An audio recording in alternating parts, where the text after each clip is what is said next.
Shalom shalom, frères et sœurs. Je suis contente de vous retrouver aujourd'hui encore. Tout d'abord, je voulais vous souhaiter une belle année, une bonne nouvelle année. Je vous souhaite que cette année soit riche en délivrance et surtout en révélation spirituelle. Parce que les révélations spirituelles amènent en général à la délivrance. Voilà. Et que le Seigneur règne puissamment dans vos vies et dans nos vies. Voilà, on va commencer par une petite prière traditionnelle. Merci Seigneur pour ta grâce. Voici encore une année de plus écoulée. Une année qui pour toi n'est qu'une journée. Et nous sommes au très peu de temps.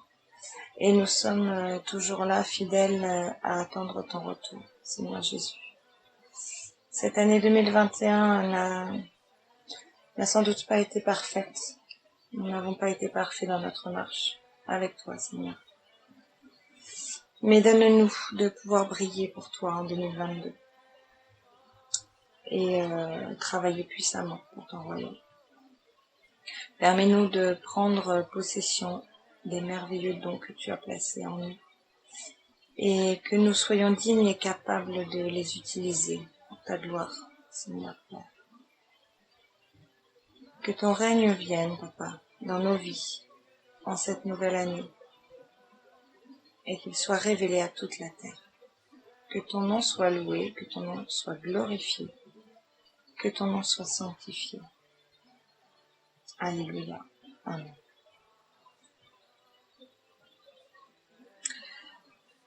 Voilà. Alors, encore une fois, je me soumets à l'Esprit de Dieu, merveilleux Saint-Esprit, qui m'a mis à cœur de partager sur le temps. Voilà. Donc, on va commencer tout de suite. Alors, en fait, quand on étudie la Bible, on s'aperçoit vite que la notion de temps pour Dieu n'est pas tout à fait la même que pour nous. N'est pas même du tout la même. Alors, dans Psaume 90 au verset 4, on nous dit « Car 1000 ans sont à tes yeux comme le jour d'hier, quand il n'est plus, et comme une veille de la nuit. » 2 Pierre au chapitre 3, versets 8 à 9, nous dit aussi « Mais il est une chose, bien-aimés, que vous ne devez pas ignorer, c'est que devant le Seigneur, un jour est comme 1000 ans, et 1000 ans sont comme un jour. Le Seigneur ne tarde pas dans l'accomplissement de la promesse, comme quelques-uns le croient, mais il use de patience envers vous, ne voulant pas qu'aucun périsse, mais voulant que tous arrivent à la repentance. » Alors en effet, les enfants de Dieu attendent le retour du Seigneur Jésus de manière imminente maintenant, et nous savons tous très bien que nous sommes dans des temps difficiles et qu'il vaut mieux se préparer parce que ça va arriver très vite et que ça va aller crescendo quant aux difficultés que les enfants de Dieu vont devoir affronter ou surmonter. Alors en vérité, on se souhaite une bonne année 2022, mais j'ai plutôt envie de vous souhaiter beaucoup de courage, sans vouloir être pessimiste, hein, bien sûr, loin de là, on appartient au royaume de Dieu et nous, notre espérance n'est pas dans ce monde-là, on est d'accord. Donc voilà, il faut simplement être lucide et conscient que nous sommes dans les temps de la fin et que forcément on a beau se souhaiter une bonne année, ça dépend pas de nous en fait. Donc voilà, donc je pense qu'il faut s'encourager et surtout il faut prier pour nos autorités, prier pour nos frères et sœurs, prier pour les gens qui ne sont pas encore convertis. Et c'est notre devoir en fait de prier. On est là pour ça. Donc c'est important de, je pense, faire de cette année une année de prière, une année de recueillement, parce qu'on va le voir un tout petit peu après. Ça va être en fait nécessaire et conseillé en fait. Voilà, c'est ce que le Seigneur attend de nous.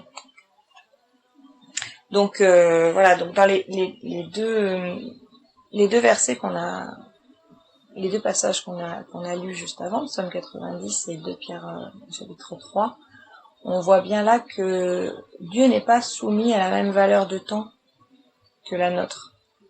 Donc il nous faut être patient et comprendre que dans sa perfection, notre Père Céleste a tout prévu pour nous au bon moment. Et voilà, c'est lui qui choisit le moment. Donc, on l'a dit plusieurs fois, ne perdons pas notre temps à chercher pourquoi, comment. Voilà, nous, Jésus nous a dit, demandez, voilà, demandez et tout ce que vous demanderez en mon nom, vous l'aurez, il vous sera accordé.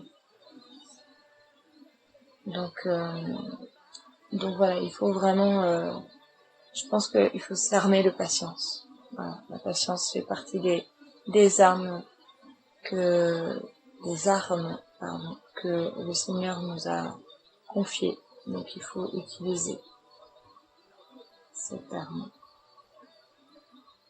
Et si on est, pour pouvoir prendre cette arme-là, il faut avoir confiance. On peut pas être patient si on a peur, si on n'est pas dans la confiance, la pleine confiance en notre Seigneur. Donc du coup, la Bible nous dit aussi de racheter le temps car les jours sont mauvais. Dans Éphésiens 5 au verset 16. Vous savez dire quoi, racheter le temps?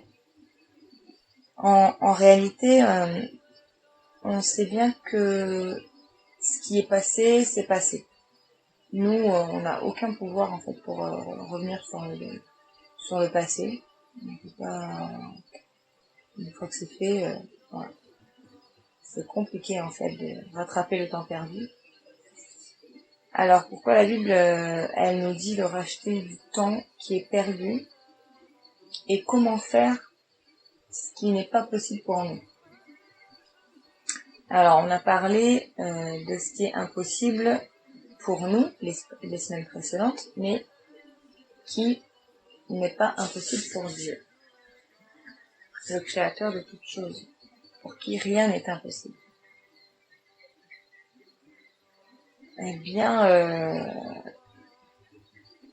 il faut savoir que dans la Bible, il n'y a jamais de non-sens. La parole de Dieu ne se contredit jamais. Mais seulement, il y a des choses que on ne comprend pas tout de suite. Et ça, c'est surtout quand on n'a pas l'habitude d'être guidé par l'Esprit Saint, l'Esprit de Dieu. Alors, on va faire j'aime bien faire une petite explication de mots. On va prendre le mot racheter.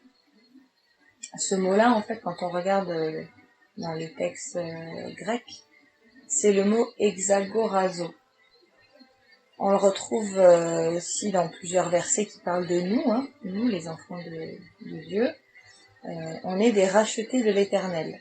Tous ceux qui sont passés par le baptême, qui ont donné leur vie à celui qui a lui-même donné sa vie pour nous, et qui seront passés par la nouvelle naissance, et donc le baptême du Saint-Esprit, tous ceux-là sont des enfants de Dieu. Ils sont appelés les rachetés de l'Éternel.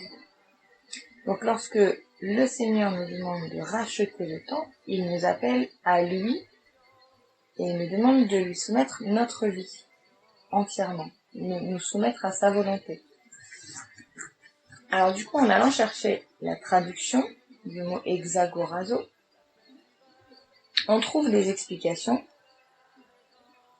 et on trouve notamment une définition qui nous dit, alors j'en ai trouvé plusieurs qui viennent un petit peu se compléter. La première c'est pas, donc ça explique que c'est un paiement, c'est un rachat par un paiement d'un prix pour soustraire au pouvoir d'un autre. Donc c'est bien ce qui a été fait lorsque Jésus a donné sa vie pour nous. Il a payé de sa vie pour que nous puissions être libérés de la condamnation du péché, qu'on ne soit plus asservis par le diable. Donc ça, c'est une première définition. Ensuite, on trouve une autre définition qui nous explique simplement payer une rançon. Voilà. Rachat, c'est ça. Ça peut être payer une rançon. Et c'est bien ça. Il a payé notre rançon. Et lorsque nous faisons le choix de nous soumettre à lui, nous obtenons le pardon de tous nos péchés par cette rançon. Voilà, tous nos péchés sans exception. Voilà, donc on nous explique aussi que c'est métaphorique avec le Christ qui a racheté ses élus, justement, en payant du prix de sa mort la rançon contre la domination de la loi mosaïque. On trouve aussi, j'ai trouvé aussi une autre explication, une autre définition. Donc, ce rachat, ça peut être aussi expliqué par s'accaparer pour son propre usage. Donc, effectivement, Dieu s'accapare notre vie, c'est-à-dire se garde pour lui nos vies que nous lui soumettons et qui nous confère une immunité royale puisque nous sommes faits enfants de Dieu et Satan, du coup, n'a plus aucun pouvoir de vie ou de mort sur nous après ça. Voilà, donc ça peut être expliqué aussi par le mot accaparer pour son propre usage. Effectivement, quand on est racheté, qu'on accepte le sacrifice que Jésus a fait pour nous, ça veut dire que notre vie, elle est rachetée par ce sacrifice. Et comme on est enfant de Dieu, eh bien, on est au service de Dieu. Et donc, notre maître doit être le Seigneur Jésus. Donc, c'est un maître qui s'accapare pour lui nos vies. Et comme on est à son service, lui obéit. Donc, il y a encore une petite dernière explication, une petite définition. On nous dit aussi que ça peut être expliqué par user sagement de toute opportunité de faire le bien, de façon que ce zèle soit la monnaie qui fasse du temps notre propriété. Donc voilà, là ça fait référence un petit peu au rachat du temps. Voilà. Alors après, on peut l'expliquer donc de plein de manières, ce rachat de temps. Mais donc avec cette dernière définition, on revient en fait à la notion de temps, et si Satan n'a plus aucun pouvoir de vie ou de mort sur nous, une fois qu'on est racheté, c'est que ça veut dire qu'on entre, nous, dans un espace-temps différent spirituellement. Et ça veut dire que nous appartenons à Dieu et nous dépendons donc de ce que nous dit la Bible. Alors c'est pourquoi là il n'est pas question en fait de racheter des journées telles qu'on les vit nous ici sur Terre. Et il faut comprendre que on n'est plus dans le même espace-temps. En fait, notre guide technique maintenant c'est la Bible, entre guillemets quoi. C'est la parole de Dieu, parce qu'il nous a rachetés et il nous a laissé sa parole pour que nous puissions savoir tout ce qu'il attend de nous, qui il est, ses promesses, et enfin bref, tout ce dont on peut avoir besoin en fait, tout ce dont on va avoir besoin certainement tout au long de notre vie ici près du Seigneur. Donc, alors comment faire ou que faire pour racheter le temps une fois qu'on est racheté nous-mêmes? Là, on a quelques petites indications, quelques conseils. Et donc dans Psaume toujours 90, au verset 12, tout à l'heure on était au verset 4. Il est riche ce Psaume 90. Donc Psaume 90, verset 12, on nous dit « Enseigne-nous à bien compter nos jours », et on s'adresse à notre Père Céleste, « afin que nous appliquions notre cœur à la sagesse. » Alors première chose, être prêt. Comment on fait justement pour racheter du temps? C'est être prêt, faut se tenir prêt à ce qu'il nous enseigne sa vision à lui, sa vision qu'il a pour nous. Qu'est-ce qu'il a prévu pour nous? Être prêt à recevoir l'enseignement divin qui va nous permettre de vivre notre vie en Christ et avoir conscience que nos jours ici sur terre, en fait, ils sont comptés et que nous, on n'a pas ce pouvoir de décision, en fait, sur quand ça va se terminer ou même la planification d'une naissance, c'est compliqué, en fait, parce que c'est quand même la nature qui, on a beau planifier tout ce qu'on veut, voilà, on ne peut pas ordonner à une femme d'accoucher, quoi. Je veux dire, si elle n'est pas prête, si le bébé il arrive en avance, voilà, c'est quand même pas nous qui décidons, quoi. Donc, il faut être prêt et à admettre aussi que c'est lui qui nous donne la vie et qui décide de nous rappeler quand il le veut. Et c'est pour ça que Paul il dit à un moment donné que lui il est prêt, enfin il se réjouit autant à l'idée de rester là pour travailler pour le Seigneur et continuer si le Seigneur il le lui permet que de partir et le rejoindre quand on a conscience des mains dans lesquelles on se trouve, si je puis dire, en fait, on n'a plus peur de la mort. Ce qui fait peur dans la mort, c'est de ne pas savoir où on va, très souvent. Donc, et vous remarquerez que la plupart des gens qui ont peur de la mort, c'est ceux qui ne savent pas, justement, qui ne sont pas sûrs de là où ils vont. Alors, c'est vrai que on est à peu près tous d'accord pour dire que le salut, on peut le perdre. Mais attention, si on le perd, c'est qu'on a un peu fait comme Ésaü, hein, parce qu'on a joué avec, lui il a joué avec son droit d'aînesse. Si on le perd, c'est que, voilà, c'est pas le Seigneur qui nous l'a ôté, hein. C'est parce que c'est nous qui avons joué avec. Parce que moi, j'ai souvent tendance à dire, et ça c'est une des choses que le Seigneur m'a fait comprendre assez rapidement, c'est que ce qu'il donne, lui, il ne le reprend pas. Quand il donne une parole, elle s'accomplit. Il va pas faire une promesse et revenir sur sa promesse. Il sait comment on est, il sait que souvent on a du mal à garder à être fidèle, hein. C'est lui qui nous a créés, donc il nous connaît mieux que personne. Et pourtant, il nous fait des promesses et il tient ses promesses. Et voilà, souvent c'est nous qui tenons pas les nôtres.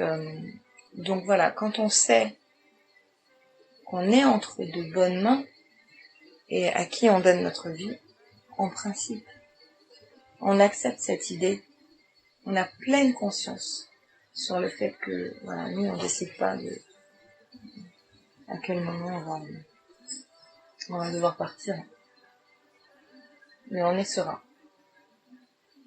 Donc dans cette première chose justement qui est importante, c'est justement d'être prêt à recevoir tout l'enseignement justement du fait qu'on n'est que voyageurs sur la terre, et puis aussi de l'enseignement, comme nous dit le psaume 90, verset 12, l'enseignement d'appliquer nos cœurs à la sagesse.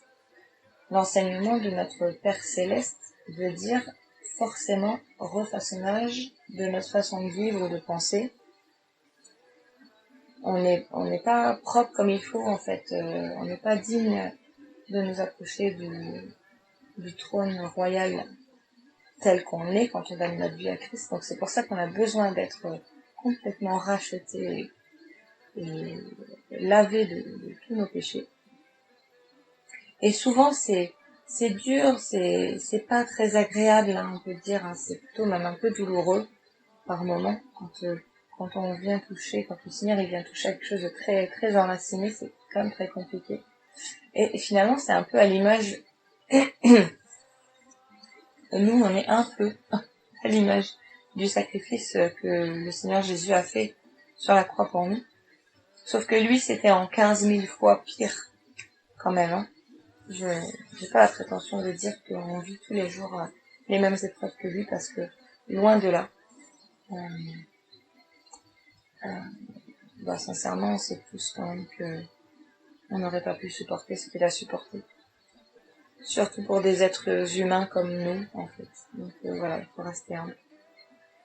Donc, compter nos jours pour rester humble, justement, et ne pas vivre comme si on était immortel, en repoussant les limites du danger, par exemple. Ça, c'est un enseignement qu'il faut accepter. Ou par exemple, en retardant aussi, surtout, le moment de vraiment nous soumettre à lui. En disant, moi, souvent j'ai donné ma vie à Jésus, maintenant je suis sauvée. Donc je vais prendre un peu de temps avant de commencer à travailler réellement pour lui. Je me prends quelques vacances, il me faut un temps d'adaptation. Voilà, ben ça aussi, c'est un peu, c'est des choses qu'il faut accepter, qui ne plaisent pas au Seigneur en fait. Voilà. Donc il faut accepter que le Seigneur il travaille là-dessus, qu'il nous change, et puis qu'il faut qu'on fasse après comme lui il le souhaite. Et il faut qu'on applique justement notre cœur à sa sagesse, et non pas la sagesse du second. Dans Colossiens 4 au verset 5, on nous dit « Conduisez-vous avec sagesse envers ceux du dehors et rachetez le temps. » Donc là, on voit aussi, ça fait à nouveau référence à la sagesse, non pas la sagesse avec laquelle on évolue dans ce monde-là, mais la sagesse de Dieu. Et il faut, si on se conduit avec la sagesse que le Saint-Esprit nous souffle, il nous insuffle, eh bien ça va faire boule de neige. Parce que du coup, on va pouvoir... ça va créer un poids de mesure, justement, quand les autres ils vont nous voir. Alors évidemment, on va se faire calomnier, hein, la plupart du temps, ils vont pas comprendre, comme nous dit la Bible, hein, donc pourquoi on se livre pas à tout un tas de choses immorales, mais du coup, en faisant les choses avec la sagesse que nous donne le Saint-Esprit, eh bien forcément, on crée une différence. Et dans cette différence, eh bien, on va pouvoir quelquefois toucher le cœur de certaines personnes qui peut-être diront rien, peut-être on verra pas que ça les touche et que ça les interpelle. Mais le Seigneur, lui, va pouvoir travailler leur cœur. Donc c'est un peu ça, racheter le temps. C'est-à-dire que du coup, ça veut dire un peu, vous avez fait comme vous avez voulu avant, voilà, vous ne pouvez pas rattraper tout ça, mais le Seigneur, il vous permet justement de passer à autre chose. Et là, dans ce temps-là, vous mettez le temps de votre côté. Et non pas la chance de votre côté, mais c'est plutôt, voilà, vous êtes du côté de Dieu et voilà, vous mettez le bon temps de votre côté. Donc ça, c'est une première chose, ça fait surtout référence à la sagesse divine, en fait. Faut rechercher. Deuxième chose, admettre qu'avant on était justement dans la sagesse du monde. Et pardon, je me suis trompée. La première chose, c'est justement d'accepter l'enseignement et d'accepter le changement. Voilà, pardon. Donc la deuxième chose, la sagesse divine justement, et admettre qu'on était loin d'elle, cette sagesse, et qu'on marchait par la sagesse de ce monde.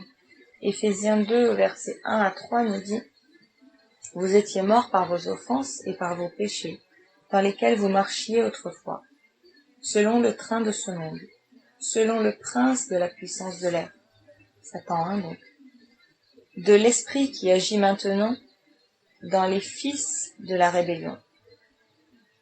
Nous tous aussi, nous étions dans leur nombre, et nous vivions autrefois selon les convoitises de notre chair, accomplissant les volontés de la chair et de nos pensées. Nous étions par nature des enfants de colère comme les autres. Mes frères et sœurs, c'est ce qu'on disait tout à l'heure, nous devons être un exemple pour ceux qui nous voient marcher selon l'Esprit de Dieu, porter de bons fruits, afin qu'ils soient attirés, qu'ils aient eux-mêmes envie d'expérimenter ce changement. Et que par notre action, le Seigneur soit glorifié. Matthieu 3 au verset 8 nous dit: Produisez donc du fruit digne de la repentance.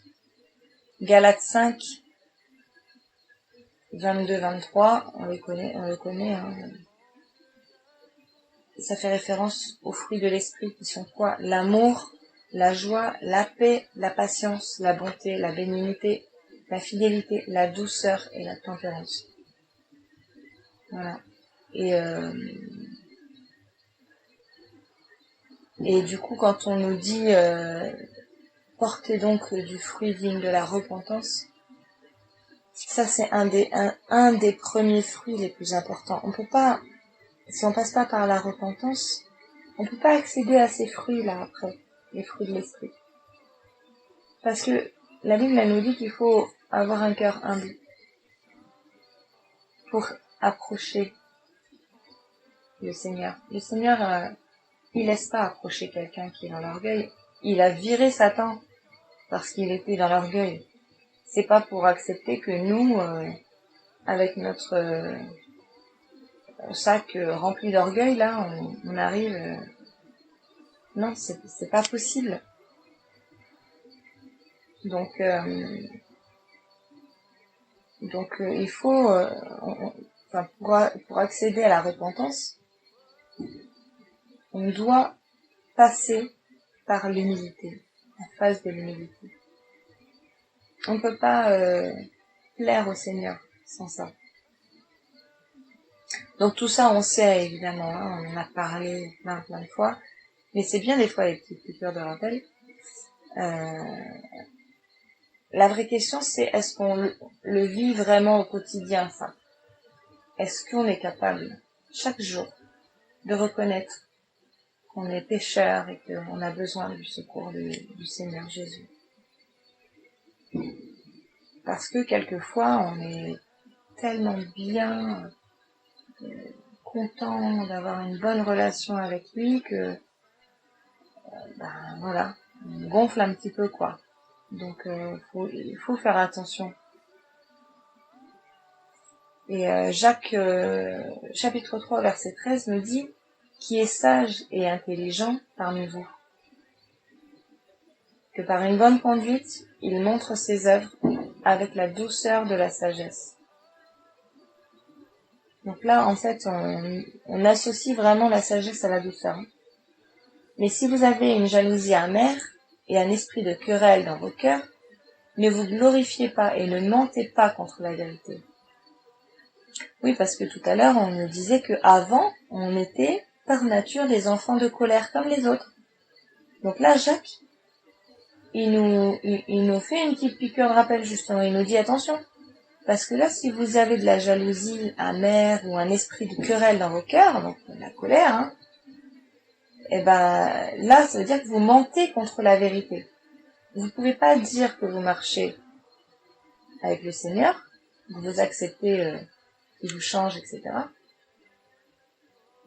Parce que se mettre en colère comme ça, c'est se glorifier en fait. C'est pas montrer les fruits de l'esprit. Ça veut dire que là, on marche plus par l'esprit, on marche par nos sensations, par nos sentiments. Et du coup, on ment contre la vérité qu'on a acceptée au moment où on a donné notre vie au Seigneur. Philippiens 3 aussi, du verset 16 à 18, nous dit seulement, au point où nous sommes parvenus, marchons d'un même pas. Soyez tous mes imitateurs, frères, et portez les regards sur ceux qui marchent selon le modèle que vous avez en eux. Car il en est plusieurs qui marchent en ennemis de la croix de Christ. Je vous en ai souvent parlé, et j'en parle maintenant encore en pleurant. Leur fin sera la perdition. Ils ont pour Dieu leur ventre. Ils mettent leur gloire dans ce qui fait leur honte. Ils ne pensent qu'aux choses de la terre. Ouais, ce verset-là, il fait un peu mal quand on le lit, parce que par orgueil, on aurait tendance à dire non, mais moi je suis pas là-dedans. La vérité, c'est qu'on a tous, à un moment donné, si on prend comme référence une année justement, il y a pas un jour où à un moment donné, voilà, on n'a pas une pointe d'orgueil qui monte ou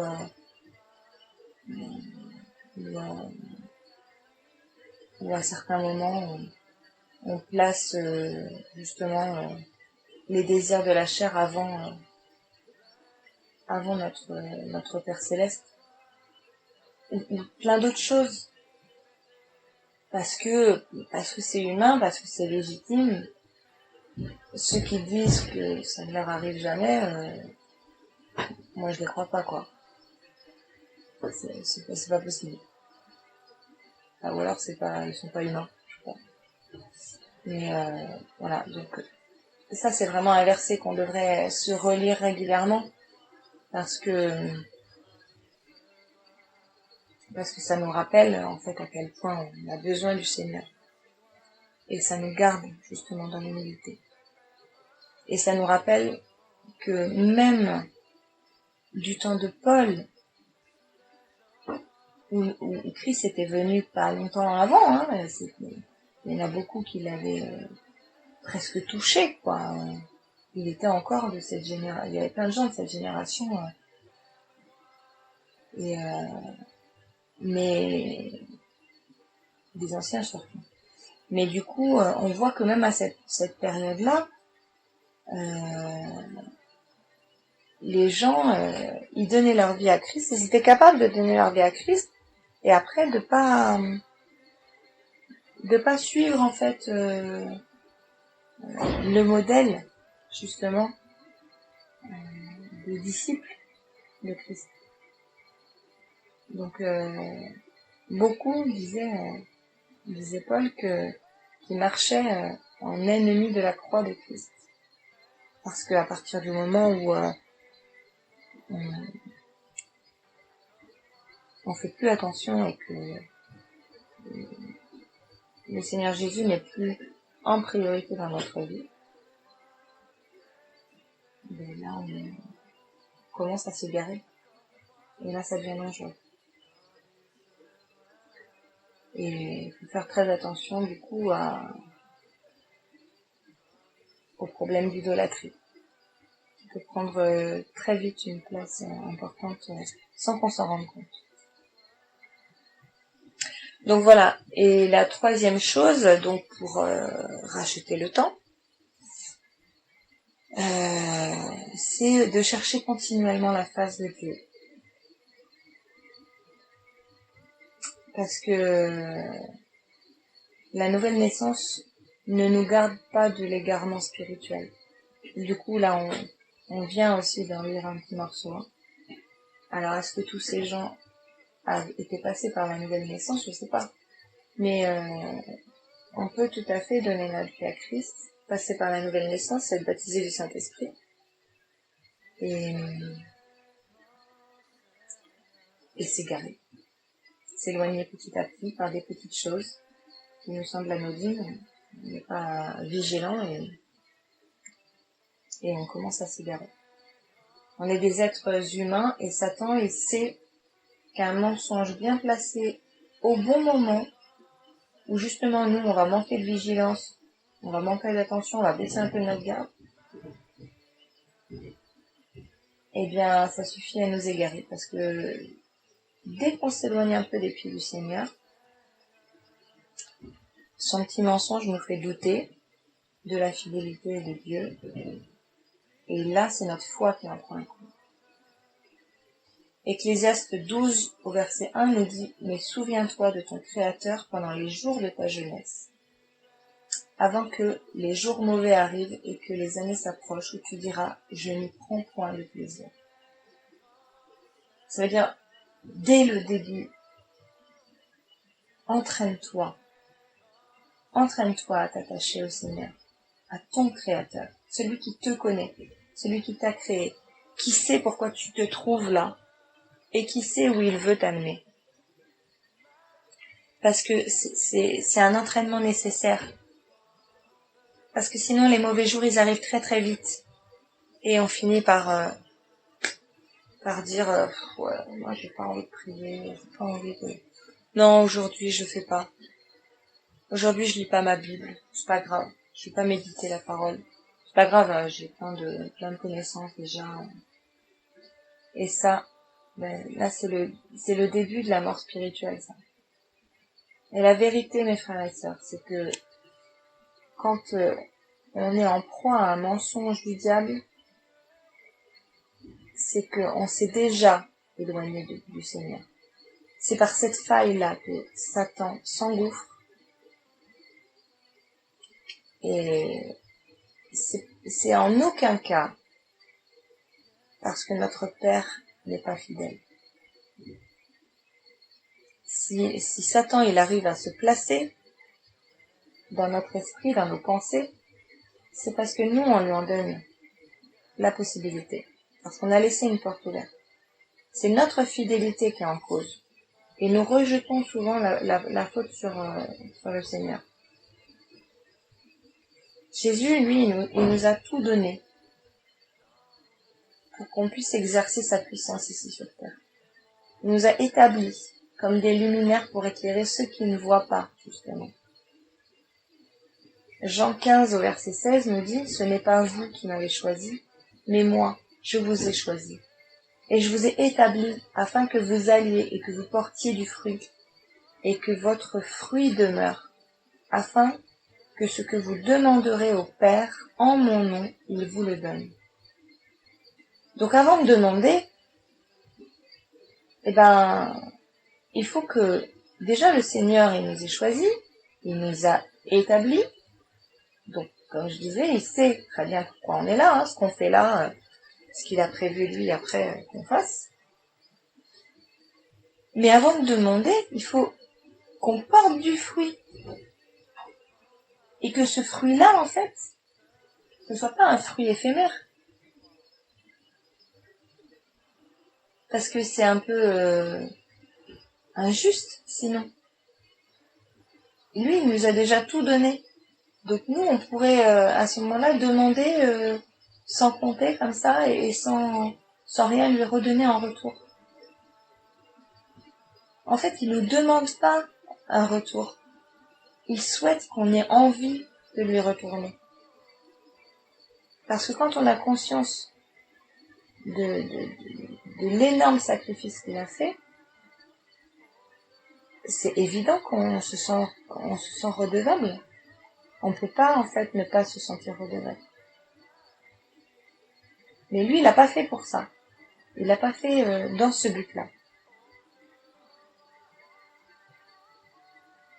Donc maintenant, à nous d'user de fidélité jusqu'à la fin. 1 Corinthiens 4, versets 1 et 2 nous dit « Ainsi qu'on nous regarde comme des serviteurs de Christ et des dispensateurs des mystères de Dieu. Du reste, ce qu'on demande des dispensateurs, c'est que chacun soit trouvé fidèle. » Donc, si les autres, les non-convertis ou les sceptiques nous regardent justement, attestent qu'on est des serviteurs de Christ, parce que il est notre modèle, on lui ressemble, ça veut dire que là, on a cette qualification pour être les dispensateurs des mystères de Dieu. Les mystères de Dieu parce que c'est le Saint-Esprit qui révèle à ses enfants les mystères de la parole. Ce qu'on ne peut pas comprendre quand on lit comme ça la Bible la première fois, qu'on n'a pas, si on n'a pas de révélation par le Saint-Esprit, on ne peut pas comprendre. Moi je me souviens la première fois que j'ai lu la Bible, j'avais envie de lire la Bible, mais voilà, j'étais pas encore baptisée, c'était une démarche que, voilà, j'avais quelqu'un qui m'avait conseillé de lire la Bible. C'est un petit message qu'elle avait eu pour moi et elle m'avait dit le Saint-Esprit me pousse à te dire qu'il faut que tu lises la Bible. Mais j'ai commencé. Mais honnêtement, j'ai pas compris grand-chose. J'ai dû lire plusieurs fois, et puis j'arrivais pas à me concentrer en fait, à rester à lire. Je lisais des petits passages parce que je me disais, ouais, c'est un pavé en fait. Et je pouvais pas le digérer tout ça. Donc c'est ça les mystères de Dieu. C'est que en fait cette parole-là, elle est réservée à ceux qui vont avoir la révélation par le Saint-Esprit. Et quand les gens nous regardent avec cet œil justement, où ils ont conscience qu'on est différent et qu'on n'est pas des serviteurs comme les autres, eh bien là, on a ce grade-là de justement de serviteur de Dieu. Et après, Paul il nous dit, du reste, ce qu'on demande aux dispensateurs, c'est que chacun soit trouvé fidèle. En fait, c'est pas plus simple que ça. Racheter le temps, c'est changer de vie. S'abandonner complètement à la cause du Seigneur, et travailler pour lui, son royaume, laisser notre ancienne vie, nos anciennes habitudes, pour prendre ce que Jésus nous donne gratuitement. C'est être capable de reconnaître qu'on est pécheur et que on n'est rien sans lui. C'est lui qui fait tout pour nous. C'est grandir dans cette nouvelle famille qui nous est offerte par un rachat à prix d'or, éprouvé par le feu de l'amour divin. C'est ça, l'amour divin, c'est un feu qu'on doit ressentir. Et c'est justement, c'est décider d'être fidèle jusqu'à la fin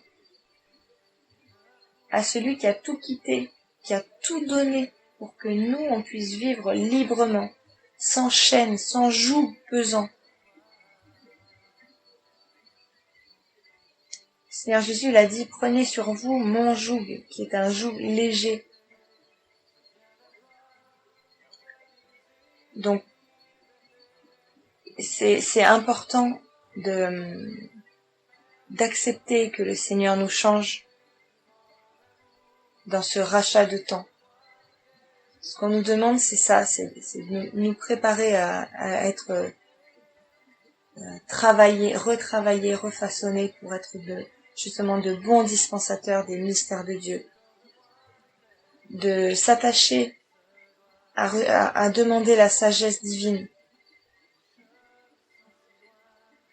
De laisser notre ancienne vie d'avant et de porter d'abord le fruit de la repentance, d'être d'être dans un cœur humble pour ensuite porter les fruits de l'esprit en nous, que ça puisse toucher le cœur des gens autour de nous, même les plus réticents, même les plus endurcis. Ne plus fonctionner avec la sagesse qu'on avait avant. Et puis, voilà, rechercher la face de Dieu en permanence, rechercher sa présence, chercher à le connaître en profondeur, à développer cette relation si nécessaire, si importante. Et ça passe par la prière. C'est indispensable, la prière. La personne qui a pas envie de prier, alors attention, c'est à un moment donné, encore une fois, on est tous un peu, voilà. Satan, il nous travaille aussi avec ça, et essaye de nous égarer avec ça, mais on y est tous un peu confrontés. Hein. Et par moments, on se dit, là, j'ai envie de dormir, j'irais bien me coucher, mais non, allez, je fais une dernière prière pour la journée. Et justement, c'est cette prière-là qui démontre la solidité de cette relation qu'on a avec le Seigneur. C'est parce que on n'a pas envie de finir la journée sans faire la dernière prière.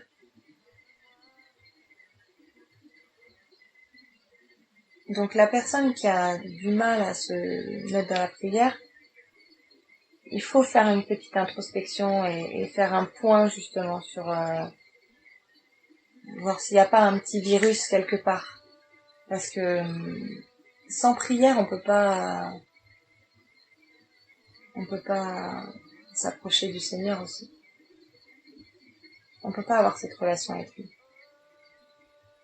Et pour finir, justement, comme on disait, justement, travailler sur la fidélité et vouloir se faire violence dans les moments les plus compliqués pour être fidèle jusqu'à la fin, justement. Donc voilà, et je vais terminer avec un verset qui me semble être une bonne conclusion, justement. C'est dans 1 Chronique, chapitre 29 au verset 12. Il nous est dit, c'est de toi, que viennent la richesse et la gloire. C'est toi qui domines sur tout. C'est dans ta main que sont la force et la puissance. Et c'est ta main qui a le pouvoir d'agrandir et d'affermir toutes choses. Voilà, je trouve que c'est une bonne conclusion, une belle conclusion, parce que justement c'est à Dieu dans ce verset que revient toute la gloire de ce qu'on peut réussir à faire dans notre vie. Puisque c'est lui qui domine tout, qui domine sur tout. La Bible nous dit que toute domination a été mise sous les pieds du Seigneur Jésus pour en faire son marchepied, justement, au moment de son retour. Il a tout dominé, tout. La loi mosaïque, elle a été accomplie. Il l'a dit lui-même avant de rendre l'âme sur la croix. Tout est accompli. Tout ce qu'il devait faire. Tout ce que Dieu voulait qu'il fasse. Et tout ce pourquoi il était venu. Il a tout accompli. Chaque parole qui était dans les Écritures. Et c'est pareil pour ses promesses. Et c'est dans ce verset, voilà, tout est, on nous dit, c'est dans ta main que sont la force et la puissance. On ne pourra rien combattre si c'est pas lui qui le fait pour nous. Il nous a légué cette puissance, mais nous, on a cette puissance par la prière. Lui, il a déjà tout dominé. Laissons-le faire. Et nous, justement, on est actifs dans le combat par la prière. On a la puissance de cette parole, justement. C'est pas nous que les démons ils vont craindre. Si, d'une certaine manière, parce qu'ils savent, quand on a conscience de la puissance qui émanent justement du nom qu'on porte, parce qu'on est enfant de Dieu, on porte le nom du Père Créateur. Donc les démons, Satan, la Bible elle dit tu sais que Dieu existe, tu fais bien, parce que les démons le savent aussi et ils tremblent.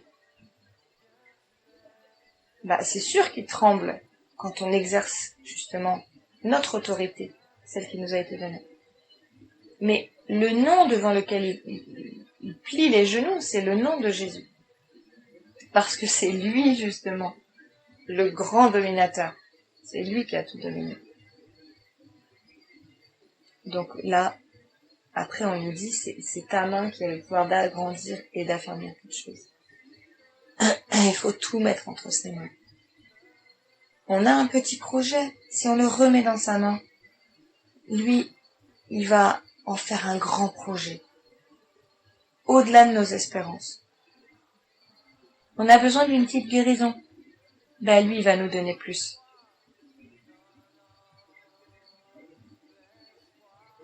On a besoin de comprendre une petite chose dans sa parole, une petite chose, tout est relatif, mais on pose une question, mais lui, il va nous répondre, mais en plus de ça, il va nous révéler au centuple. Vraiment, c'est important de lui rendre toute la gloire et de lui rendre toute sa majesté dans nos vies. C'est ça qu'il faut comprendre. Donc voilà mes frères et sœurs. Soyons bénis, rachetons le temps, tant que la grâce de Dieu se laisse encore trouver. Et soyons encouragés, fortifiés. Et voilà, que le Seigneur vous garde, que le Seigneur vous bénisse. Et que le Seigneur vous affermisse en toutes choses. Encore une excellente année dans la seule présence et par la grâce de Jésus-Christ. À bientôt tout le monde. Shalom. Merci beaucoup.